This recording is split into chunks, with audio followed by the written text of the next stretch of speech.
Patrick Ishmael, Director of Government Accountability at the Show Me Institute, joins us every Monday. Good morning, Patrick. Good morning. How are you? Doing good. So, believe it or not, there was actually some bills passed on Friday. It's not all Greitens and the impeachment controversy. And one of the bills was passed was this tax reform.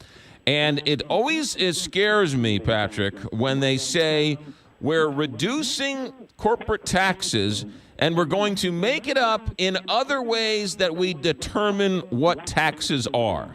Seems like and I think that's a reasonable concern. We have talked for a long time about the importance of trying to reach some sort of revenue neutrality when you're talking about tax reform, because you can have tax cuts, and I think those are valuable, but I think it's also valuable to say, you know what, we need to change the structure of our taxing system. And what they did with the corporate income tax was they changed the way that corporations are taxed. Mainly Missouri-based corporations were kind of getting dinged with the 6.25% rate, but other corporations were able to basically allot where their income was coming to other places and were able to avoid the Missouri tax. And so the full brunt of that tax was falling on Missouri corporations. And what they did was they said, you know what, we're going to change the way that we actually assess these taxes. If you're doing business in Missouri, we're not going to allow for this kind of carve-out where you may be able to avoid our taxes. And when they do that, and as they're able to do this, they're actually able to lower the rate. Now, that's consistent with a lot of the stuff that we've talked about in the past, where we want low rates with very few exceptions or tax credits or loopholes or whatever you want to call it. I think it's a great step in the right direction. It makes Missouri the second lowest corporate income tax in the country. And I think that, ultimately I would like to see that tax go away, but, this is a great step in the right direction. But so in essence, some corporations doing business in Missouri, their corporate taxes are going to go up. That's correct, but I don't know that the nature of those businesses is going to change. And so really what it does is I think it evens the playing field for Missouri-based corporations. And if you're a Missouri-based corporation, it's great. If you're not a Missouri-based corporation, it's less great. But, there's always a possibility that it'll encourage corporations that aren't based in Missouri to base themselves in Missouri because of this advantageous tax climate. I mean, if before they were not in Missouri to avoid our tax rate, well, here's an opportunity to get the second lowest tax rate in the country, and all you have to do is move to Missouri. Who's the first now? If Missouri's the second, who's the first? That's a great question. I don't know off the top of my head. It might be North Carolina or something like that. There are a fair number of states that have gross receipts taxes as well, so they're not included in that. But Missouri is number 2 right now. It used to be kind of in the middle of the pack, and that's kind of where Missouri stands in a lot of different rankings, unfortunately. I think this is a good opportunity for us to get a little bit farther out there. Yeah. Now, they also lowered individual taxes, or no? They did. What they did was they changed some deductions. This is another one of those revenue neutrality things where instead of having the full deductibility of your federal taxes, that's going to get phased out, and it's going to be phased out in favor of a lower rate. And so the rate will go from 5.9% to 5.5%. And then as the next few years play out, the triggers for the lower, the additional tax cuts that were talked about, in the last couple of years, those will continue. And so immediately you'll have a 5.5% income tax rate with the potential for us to get down to about 5.1%.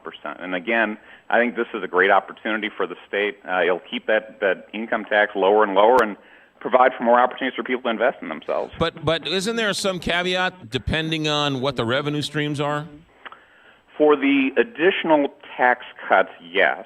I think that there has to be either $150 million or $250 million revenue trigger for those to be activated. So, and with each trigger, the rate will be reduced by 0.1%.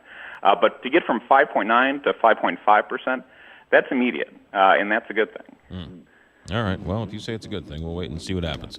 But anyway. All right. What else happened that, in terms of bills being passed, we should pay attention to?